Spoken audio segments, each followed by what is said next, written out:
ನಮಸ್ಕಾರ ವೀಕ್ಷಕರೇ ಪ್ರಜ್ವಲ್ ರೇವಣ್ಣ ಮಾಡಿದಂತಹ ಕೃತ್ಯವನ್ನು ಕೇಳಿ ನೀವು ಯಾವ ರೀತಿಯಾಗಿ ಶಾಕ್ಗೆ ಒಳಗಾಗಿದ್ರೋ, ಯಾವ ರೀತಿಯಾಗಿ ಈ ಜನಪ್ರತಿನಿಧಿಗಳ ಹೊಲಸು ಕೆಲಸಕ್ಕೆ ಚೀತು ಅಂತ ಉಗಿದಿದ್ರೋ ಅದೇ ರೀತಿಯಾಗಿ ಚೀತು ಅಂತ ಉಗಿತೀರಾ. ಅದೇ ರೀತಿಯಾದಂತಹ ಮತ್ತೊಂದು ಕೃತ್ಯ ಈಗ ಬೆಳಕಿಗೆ ಬಂದಿದೆ.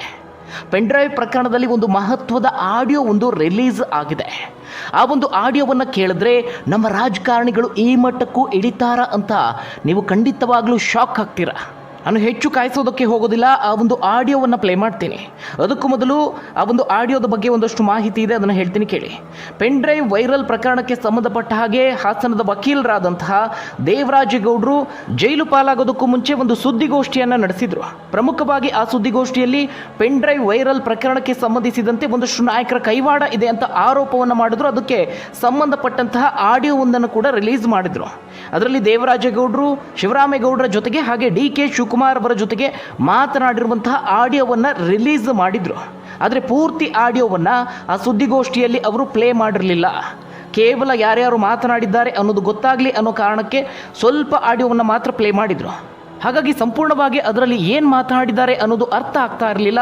ಜೊತೆಗೆ ಆ ಒಂದು ಆಡಿಯೋದ ಬಗ್ಗೆ ಸಾಕಷ್ಟು ಕುತೂಹಲ ಇತ್ತು. ಇದೀಗ ಅದೇ ವಿಚಾರಕ್ಕೆ ಸಂಬಂಧಪಟ್ಟಂತೆ ಸಂಪೂರ್ಣವಾದಂತಹ ಆಡಿಯೋ ಬಹಿರಂಗ ಆಗಿದೆ. ಅದರ ಜೊತೆಗೆ ಮತ್ತೊಂದು ಆಡಿಯೋ ಕೂಡ ರಿಲೀಸ್ ಆಗಿದೆ. ಸದ್ಯ ಆಡಿಯೋದಲ್ಲಿ ದೇವರಾಜೇಗೌಡರು ಹಾಗೆ ಎಲ್.ಆರ್. ಶಿವರಾಮೇಗೌಡರು ಮಾತನಾಡಿದ್ದಾರೆ. ಹಾಗೆ ಪ್ರಮುಖವಾಗಿ ಡಿ.ಕೆ. ಶಿವಕುಮಾರ್ ಅವರ ಜೊತೆಗೂ ಮಾತನಾಡಿದ್ದಾರೆ. ಆ ಒಂದು ಆಡಿಯೋ ಈಗ ರಿಲೀಸ್ ಆಗಿರುವಂಥದ್ದು. ಆ ಒಂದು ಆಡಿಯೋವನ್ನು ಪ್ಲೇ ಮಾಡ್ತೀನಿ, ಕೇಳಿ. ಬಿಟ್ಟಿರ್ಬೇಕು ಅಂತ ಹೇಳಿ ಕುಮಾರಸ್ವಾಮಿಗೆ ಅವ್ರ ಮಗ ಮುಂದಕ್ಕೆ ಬರ್ಬೇಕು ಅಂತ ಆಸೆ ಇದೆ, ಇವ್ನು ಮುಂದಕ್ಕೆ ಬಂದ್ಬಿಟ್ಟಾನ ಅಂತ ಅದಕ್ಕೋಸ್ಕರ ಮಾಡಿದಾನೆ ಅಂತ ಹೇಳಿ. ದ್ಯಾವಗೌಡ ಮಕ್ಕಳು ಏನ್ ಕಡಿಮೆ ಅಂತ ಇಟ್ಕೊಂಡ ಇನ್ನೂ ಆತ್ಮಹತ್ಯೆ ಮಾಡ್ಕೊಳ್ಳಿಲ್ವಲ್ಲ ದ್ಯಾವಗೌಡ. ಕೇಳೋಣ ಇಲ್ಲಿ ಒಂದ್ ನಿಮಿಷ ಕೇಳಿ. ಇನ್ನೇನೇನು ವಿಡಿಯೋಗಳಿದೆ. ನಾನು ಡಿ.ಕೆ. ಮಾತಾಡಿದ್ರೆ ಬೆಳಿಗ್ಗೆ ನೀವ್ ಏನೇನಿದೆ ನಮಗ್ ಕೊಡಿ, ನೀವೇನ್ ತಲೆನೇ ಕೆಡಿಸ್ಕೋಬೇಡಿ. ಅವ್ರನ್ನ ಬಲಿ ಹಾಕಕ್ಕೆ ಗೌರ್ಮೆಂಟ್ ತೀರ್ಮಾನ ಮಾಡ್ಬಿಟ್ಟಿದೆ. ಅರ್ಥವಾಯ್ತಾ? ಸರಿ ಸರಿ ಸರಿ ಅಣ್ಣ. ಏನ್ ಈಗ ನೀನೇನ್ ಪೆನ್ ಡ್ರೈವ್ ಅನ್ನು ನಾಕ್ ಮಾಡಿ ಹಾಸನದಲ್ಲಿ ಹಂಚಿಲ್ಲ. ಹಂಚಿದ್ರೆ ತಪ್ಪೇನಿದೆ ಹೇಳಿ? ಹೊಡಿದ್ರು ನಾವು ಅಲ್ಲ ರಾಂಗ್ ರೈಟ್ ಅನ್ನಕ್ಕಿಂತ ಏನು ಅದೇನ್ ನೀವು ಲಾಯರ್ ಅಲ್ವ? ಅದೇನಂತ ಏನು ಆಗಲ್ಲ ಅಣ್ಣ. ಇದು ಪನಿಷ್ಮೆಂಟ್ ಕಾನೂನು ಪ್ರಕಾರ ಪನಿಷ್ಮೆಂಟ್ ಅಲ್ಲ ಅಣ್ಣ. ಹೆಣ್ಮಕ್ಳು ಮಾನ ಮರ್ಯಾದೆ ಅಣ್ಣ. ಅವ್ರ ಶೀಲದ ಬಗ್ಗೆ ನಾವ್ ಯೋಚನೆ ಮಾಡ್ಬೇಕಲ್ಲ.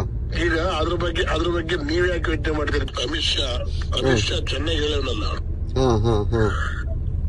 ಹೆಣ್ಮಕ್ಳಿಗೆ ಸುರಕ್ಷಿತ ತಾಣವಲ್ಲ ಕರ್ನಾಟಕ. ಇಲ್ಲಿ ಡಿ.ಕೆ. ಸಾಹೇಬ್ರಿಗೆ ಕೊಡ್ತೀನಿ. ಏನ್ ನಡೆದಿದೆ ಎಲ್ಲ ಕರೆಕ್ಟ್, ಉಳಿಕೆದೆಲ್ಲ ಬಿಡು, ನಾವಿರ್ತೀವಿ. ಕರೆಕ್ಟ್ ಆಗಿ ಸ್ಪಷ್ಟವಾಗಿ ಹೇಳಿ. ನಾಳೆ ಏನಾಗುತ್ತೆ ಅನ್ನೋದ್ನು ಆಯ್ತಾ ಇದೆ, ನಿನ್ಗೇನೇನ್ ಡೆವಲಪ್ಮೆಂಟ್ ಸಿಕ್ಕಿದೆ ಅದೆಲ್ಲ ಹೇಳು. ಕೊಡಿ.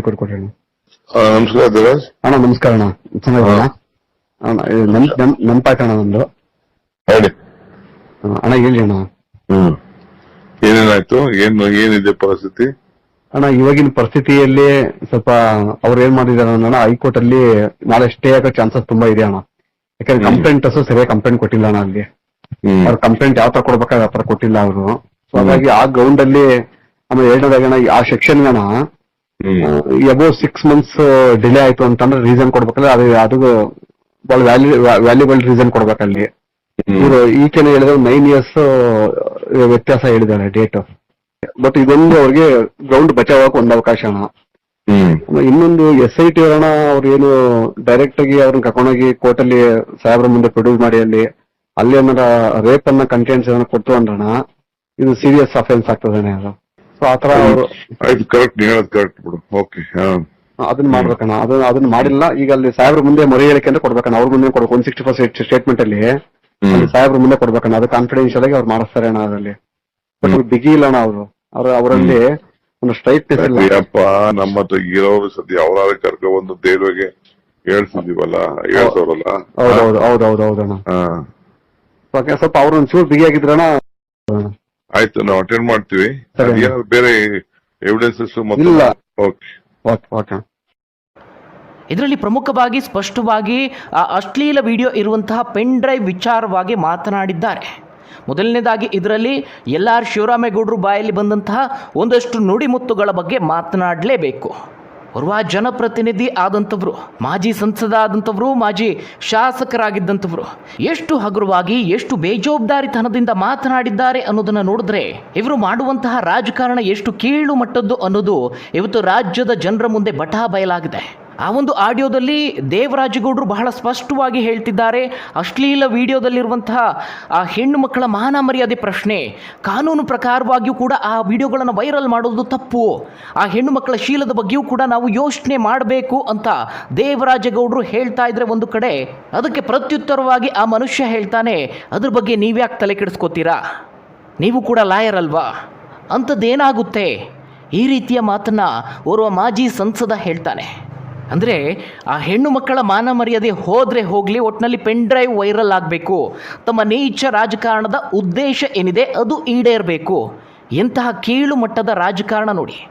ಹಾಸನದಲ್ಲಿ ಪೆನ್ ಡ್ರೈವನ್ನು ವೈರಲ್ ಮಾಡಿದ್ರೆ ಏನಾಗುತ್ತೆ, ಅಂಥದ್ದೇನಾಗುತ್ತೆ, ನೀವು ಕೂಡ ಲಾಯರ್ ಅಲ್ವಾ ಅಂತ ದೇವರಾಜೇಗೌಡರಿಗೆ ಪ್ರಶ್ನೆಯನ್ನು ಮಾಡ್ತಿದ್ದಾರೆ. ಈ ಮಾತು ಎಂಥವರ ಬಾಯಲ್ಲಿ ಬರ್ತಾ ಇದೆ ಅಂತ ಹೇಳಿದ್ರೆ, ಒಂದು ಬಾರಿ ಸಂಸದರಾಗಿದ್ದಂಥವರು, ಒಂದು ಬಾರಿ ಶಾಸಕರು ಕೂಡ ಆಗಿದ್ರು. ಇಂಥವರಿಗೆಲ್ಲ ಮತ ಹಾಕಿ ಗೆಲ್ಲಿಸಿದ್ರಲ್ಲ, ಇವತ್ತು ಆ ಮತದಾರ ಈ ಒಂದು ಆಡಿಯೋವನ್ನು ಕೇಳಿಸಿಕೊಳ್ಳಲೇಬೇಕು. ಇದು ಒಂದು ವಿಚಾರ. ಆದರೆ ಮತ್ತೊಂದು ಕಡೆ ಮಾಜಿ ಪ್ರಧಾನಿಗಳ ಬಗ್ಗೆ ಮಾತನಾಡ್ತಾರೆ. ಪ್ರಜ್ವಲ್ ರೇವಣ್ಣ ಇಂತಹದೊಂದು ಅಶ್ಲೀಲ ವಿಡಿಯೋದಲ್ಲಿ ಪ್ರಕರಣದಲ್ಲಿ ಸಿಲುಕಿಕೊಂಡಿದ್ರೂ ಕೂಡ ದೇವೇಗೌಡರು ಇನ್ನೂ ಆತ್ಮಹತ್ಯೆ ಮಾಡಿಕೊಂಡಿಲ್ವಲ್ಲ ಅನ್ನೋ ರೀತಿಯಲ್ಲಿ ಮಾಜಿ ಪ್ರಧಾನಿಗಳು ಅನ್ನೋದನ್ನು ನೋಡದೆ ಬಹಳ ಕೀಳು ಮಟ್ಟದಲ್ಲಿ ಹಗುರವಾಗಿ ಮಾತನಾಡಿದ್ದಾರೆ. ಓರ್ವ ಹಿರಿಯ ರಾಜಕಾರಣಿ ಆಗಿದ್ದಂಥವರು ದೇವೇಗೌಡರ ಬಗ್ಗೆ ನಿಮ್ಮೆಲ್ಲರಿಗೂ ಗೊತ್ತಿರುವಂಥದ್ದು. ನಮ್ಮ ಕರ್ನಾಟಕದಿಂದ ಪ್ರಧಾನಿಗಳಾದಂಥವರು ಅಂತ ನಾವು ಹೆಮ್ಮೆಯಿಂದ ಹೇಳ್ಕೊಳ್ತೇವೆ. ಅದ್ರ ಜೊತೆಗೆ ಈಗ ದೇವೇಗೌಡರು ಇಳಿ ವಯಸ್ಸಿನಲ್ಲಿದ್ದಾರೆ, ಅವ್ರ ಬಗ್ಗೆ ಈ ರೀತಿಯಾಗಿ ಮಾತನಾಡ್ತೀರಿ ಅಂತ ಹೇಳಿದ್ರೆ ನಿಮ್ಮ ರಾಜಕಾರಣದ ನೈತಿಕತೆ ಎಂತಹದ್ದು. ಇನ್ನು ಇದೇ ಆಡಿಯೋದಲ್ಲಿ ಡಿ ಕೆ ಶಿವಕುಮಾರ್ ಅವರ ಹೆಸರು ಕೂಡ ಉಲ್ಲೇಖ ಆಗಿದೆ. ಡಿ ಕೆ ಅವರು ನನ್ನ ಜೊತೆಗೆ ಮಾತನಾಡಿದ್ರು ಈ ಪೆನ್ ಡ್ರೈವ್ ಪ್ರಕರಣದ ಬಗ್ಗೆ ಅಂತ ಶಿವರಾಮೇಗೌಡರು ದೇವರಾಜೇಗೌಡರಿಗೆ ಹೇಳ್ತಿದ್ದಾರೆ. ಅವರನ್ನು ಬಲಿ ಹಾಕೋದಕ್ಕೆ ಗೌರ್ಮೆಂಟ್ ಡಿಸೈಡ್ ಮಾಡಿಕೊಂಡಿದೆ, ಅಂದರೆ ದೇವೇಗೌಡರ ಕುಟುಂಬನ ಬಲಿ ಹಾಕೋದಕ್ಕೆ ರೆಡಿ ಆಗಿದೆ ಅನ್ನುವ ಅರ್ಥದಲ್ಲಿ ಹೇಳಿದ್ರ? ಹಾಗಾದರೆ ಅಧಿಕಾರ ಇದೆ ಅಂತ ಹೇಳಿ ಏನು ಬೇಕಾದರೂ ಮಾಡಬಹುದಾ? ಜನ ಎಲ್ಲವನ್ನ ಸೂಕ್ಷ್ಮವಾಗಿ ಗಮನಿಸ್ತಿದ್ದಾರೆ. ಎಲ್ಲ ಮಾತುಗಳು ರೆಕಾರ್ಡ್ ಆಗಿರೋದಕ್ಕೆ ನಿಮ್ಮೆಲ್ಲರಿಗೂ ಗೊತ್ತಾಗ್ತಾ ಇದೆ. ತೆರೆಮರೆಯಲ್ಲಿ ಇನ್ನೇನೆಲ್ಲ ರೀತಿಯಲ್ಲಿ ಪ್ರಯತ್ನಗಳು ನಡೀತಿದೆ ಅನ್ನೋದು ಗೊತ್ತಿಲ್ಲ. ಪ್ರಜ್ವಲ್ ರೇವಣ್ಣ ಪ್ರಕರಣದಲ್ಲಿ ಕೊನೆ ಪಕ್ಷ ಆ ಸಿಕ್ಕಿದ ಪೆನ್ ಡ್ರೈವನ್ನು ಕೂಡಲೇ ಕಾನೂನಿಗೆ ಒಪ್ಪಿಸಿದ್ರೆ ಆತನಿಗೆ ಶಿಕ್ಷೆ ಆಗ್ತಾ ಇತ್ತು. ಅದರಲ್ಲಿ ಭಾಗಿಯಾದಂತಹ ಆ ಹೆಣ್ಣು ಮಕ್ಕಳ ಮರ್ಯಾದೆ ಇವತ್ತು ಬೀದಿಗೆ ಬರ್ತಾ ಇರಲಿಲ್ಲ. ಕೊನೆ ಪಕ್ಷ ಆ ಹೆಣ್ಣು ಮಕ್ಕಳ ಮುಖಚಹರೆಯನ್ನು ಬ್ಲರ್ ಮಾಡಿ ಆ ವಿಡಿಯೋಗಳನ್ನು ಬಿಟ್ಟಿದ್ರೆ ಇವತ್ತು ಆ ಹೆಣ್ಣು ಮಕ್ಕಳು ಸಮಾಜದಲ್ಲಿ ತಲೆ ಎತ್ಕೊಂಡು ಓಡಾಡ್ಬೋದಿತ್ತು, ಯಾವುದೇ ರೀತಿ ತೊಂದರೆ ಆಗ್ತಿರಲಿಲ್ಲ ಅಂತ ನಾವೆಲ್ಲರೂ ಮಾತನಾಡಿಕೊಳ್ತಿದ್ದೇವೆ. ಆದರೆ ಇವರು ಅದೇ ವಿಡಿಯೋವನ್ನು, ಅದೇ ಒಂದು ನೀಚ ಕೃತ್ಯದ ವಿಡಿಯೋವನ್ನು ಇಟ್ಕೊಂಡು ಅದನ್ನು ವೈರಲ್ ಮಾಡಿ ರಾಜಕಾರಣದಲ್ಲಿ ಮಜಾ ತಗೊಳ್ಳೋದು. ಆ ಹೆಣ್ಣು ಮಕ್ಕಳ ಬಗ್ಗೆ ಎಷ್ಟು ಅಮಾನವೀಯವಾಗಿ ಮಾತನಾಡ್ತೀರಾ ಅಂತ ಹೇಳಿದ್ರೆ ಇನ್ನು ಇವರೆಲ್ಲ ರಾಜ್ಯದ ಜನರನ್ನು ಕಾಪಾಡೋದಕ್ಕೆ ಹೇಗೆ ಸಾಧ್ಯ? ಇಂಥವರಿಗೆಲ್ಲ ಅಧಿಕಾರ ಸಿಕ್ಕರೆ ರಾಜ್ಯದ ಕತೆ ಏನಾಗಬಹುದು, ರಾಜ್ಯದ ಜನತೆಯ ಪರಿಸ್ಥಿತಿ ಏನಾಗಬಹುದು? ಇನ್ನು ಡಿ ಕೆ ಶಿವಕುಮಾರ್ ಅವರು ದೇವರಾಜೇಗೌಡರ ಜೊತೆಗೆ ಮಾತನಾಡಿರುವಂತಹ ಆಡಿಯೋ ಕೂಡ ರಿಲೀಸ್ ಆಗಿದೆ. ಕೆಲವು ಸೆಕೆಂಡ್ಗಳ ಕಾಲ ಮಾತನಾಡಿರುವಂತಹ ಆಡಿಯೋ ಅದು. ಅದರಲ್ಲಿ ಸನ್ನೆ ಭಾಷೆಯಲ್ಲಿ ಮಾತನಾಡಿದ್ದಾರೆ, ಹಾಗಾಗಿ ಯಾವುದ್ರ ಬಗ್ಗೆಯೂ ಸ್ಪಷ್ಟತೆ ಇಲ್ಲ. ಒಟ್ಟಾರೆಯಾಗಿ ಈ ಒಂದು ಆಡಿಯೋ ರಿಲೀಸ್ ಆಗುವ ಮೂಲಕವಾಗಿ ರಾಜ್ಯದ ಜನರ ಮುಂದೆ ರಾಜಕಾರಣಿಗಳು ಬೆತ್ತಲಾಗ್ತಿದ್ದಾರೆ. ಈಗಾಗಲೇ ರಾಜಕಾರಣಿಗಳು ಅಂತ ಹೇಳಿದ್ರೆ ಜನ ಚೀತು ಅಂತ ಉಗಿತಿದ್ದಾರೆ. ಅವರು ಬಿಳಿ ಬಟ್ಟೆಯನ್ನು ಧರಿಸ್ತಾರೆ ಹೊರತು ಅವರ ಮನಸ್ಥಿತಿ ಅಷ್ಟು ಬಿಳಿಯಾಗಿಲ್ಲ ಅಂತ ಹೇಳಿ ಜನ ಆಡಿಕೊಂಡು ನಗಾಡ್ತಿದ್ದಾರೆ. ಅದರ ನಡುವೆ ಈ ರೀತಿಯಾಗಿ ಒಂದೊಂದೇ ವಿಡಿಯೋಗಳು, ಅಶ್ಲೀಲ ವಿಡಿಯೋಗಳು, ಆಡಿಯೋಗಳು ರಿಲೀಸ್ ಆಗಿ ಜನರ ಬಾಯಿಗೆ ಆಹಾರ ಆಗ್ತಿದ್ದಾರೆ. ಜನ ಎಲ್ಲವನ್ನು ಸೂಕ್ಷ್ಮವಾಗಿ ಗಮನಿಸ್ತಿದ್ದಾರೆ ಕೂಡ. ಈಗಾಗಲೇ ಇಲಾಖೆಗಳಲ್ಲಿ ಭ್ರಷ್ಟಾಚಾರ ಎಲ್ಲೇ ಮೀರಿ ಹೋಗಿದೆ. ಹಣ ಮಾಡೋದಕ್ಕೆ ಅಂತಲೇ ರಾಜಕಾರಣಕ್ಕೆ ಬರ್ತಾರೆ ಅಂತ ಜನ ಆಕ್ರೋಶವನ್ನು ವ್ಯಕ್ತಪಡಿಸ್ತಿದ್ದಾರೆ. ಅದರ ಜೊತೆಗೆ ಅಧಿಕಾರವನ್ನು ದುರ್ಬಳಕೆ ಮಾಡಿಕೊಂಡು ಈ ರೀತಿಯಾಗಿ CD ಪ್ರಕರಣಗಳಲ್ಲಿ, ಅಶ್ಲೀಲ ವಿಡಿಯೋ ಪ್ರಕರಣಗಳಲ್ಲಿ ಭಾಗಿಯಾಗೋದು, ಅದು ಬೇರೆ ಯಾವುದೋ ರಾಜಕಾರಣಿ ಈ ರೀತಿಯಾದಂತಹ ಕೃತ್ಯದಲ್ಲಿ, ಅಶ್ಲೀಲ ವಿಡಿಯೋದಲ್ಲಿ ತಗಲಾಕಿಕೊಂಡ್ರೆ ಅದನ್ನು ವೈರಲ್ ಮಾಡೋದು, ತಮ್ಮ ರಾಜಕಾರಣಕ್ಕಾಗಿ ಬಳಸ್ಕೊಳ್ಳೋದು. ಈ ರೀತಿಯಾದಂತಹ ರಾಜಕಾರಣ ಇತ್ತೀಚಿನ ದಿನಗಳಲ್ಲಿ ಹೆಚ್ಚಾಗ್ತಾ ಇದೆ. ಇವತ್ತಿನ ದಿನಗಳಲ್ಲಿ ರಾಜಕಾರಣ ಅನ್ನೋದು ಎಷ್ಟು ನೀಚ ಮಟ್ಟಕ್ಕೆ ಇಳಿದಿದೆ ಅಂದರೆ, ರಾಜಕಾರಣಿಗಳು ಅಂದರೆ ಅಂದ ತಕ್ಷಣವೇ ಜನ ಚೀತು ಅಂತ ಉಗಿಯೋದಕ್ಕೆ ಶುರು ಮಾಡಿದ್ದಾರೆ.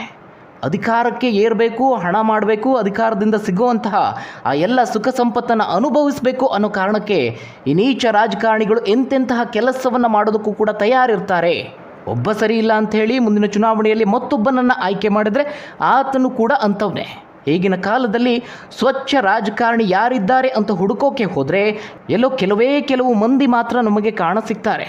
ಇನ್ನುಳಿದ ಬಹುತೇಕ ರಾಜಕಾರಣಿಗಳ ಹೆಸರು ಹೇಳೋದಕ್ಕೂ ಕೂಡ ನಾಚಿಕೆ ಆಗುತ್ತೆ, ಅಂತಹ ಕೆಲಸವನ್ನು ಮಾಡ್ತಿದ್ದಾರೆ. ಹಾಗಾದರೆ ಈ ಒಂದು ಆಡಿಯೋದ ಬಗ್ಗೆ ನೀವೇನಂತೀರಾ? ನಿಮ್ಮ ಅನಿಸಿಕೆ ಅಭಿಪ್ರಾಯವನ್ನು ಕಮೆಂಟ್ ಮೂಲಕ ತಿಳಿಸಿ.